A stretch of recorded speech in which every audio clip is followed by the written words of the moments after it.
They found the letter on Boxing Day, folded neatly, no envelope, just sitting there on the mantel between the nativity figurines and the snow globe I gave them 5 years ago, the one they never bothered to dust. Mom screamed first. Dad followed. My sister just stood there, mouth half open, as if choking on her guilt. I wasn't there to hear it. That was intentional. Christmas Eve, I was elbow deep in blood, holding pressure on a teenager's ruptured spleen. A drive-by, wrong place, wrong time. That's the reality of the ER. I don't get holidays. I get 12-hour shifts, cold coffee, and panic coded in beeps. I texted my daughter around 10, asked how dinner was going. She didn't answer. I didn't think much of it at first, spotty Wi-Fi, too much pie, maybe she left her phone in the car. But when I got home, she was there, alone, curled on the couch, makeup smudged, still wearing the green dress we picked out together, the one she'd been so excited to show Grandma. She looked up, eyes red. "They said there wasn't enough room," she whispered. Her voice cracked on the word room, like she was the one who needed permission to take up space.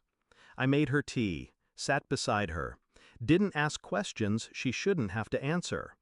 But the rage settled deep, heavy, controlled. I'd seen this before, not in blood tests or CT scans, in the smirks, the comments, the silences. I ignored it for years, excused it.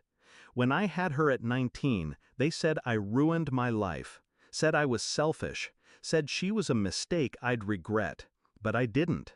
She became the only thing in this world I was absolutely sure of, and they couldn't stand it. They tolerated her the way people tolerate a stain on a white rug, always trying to walk around it, never outright saying it ruined the whole room. Until now. Until Christmas. I didn't yell, I didn't confront them, that's what they expected. Instead, I got quiet, cold, surgical. A week later, I submitted the paperwork. Dad co-signed my med school loans.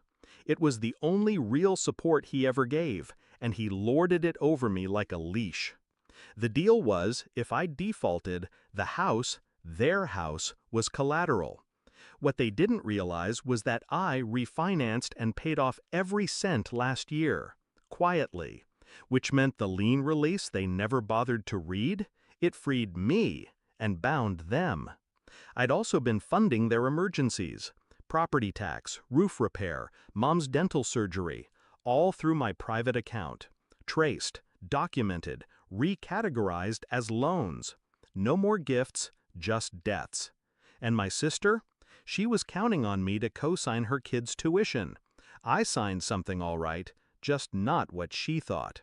I wrote one letter, just one. I'm not angry, I'm awake. You had one job, love her. That seat you denied her at your table, it cost you your place at mine. I included an itemized spreadsheet of every dollar I was reclaiming.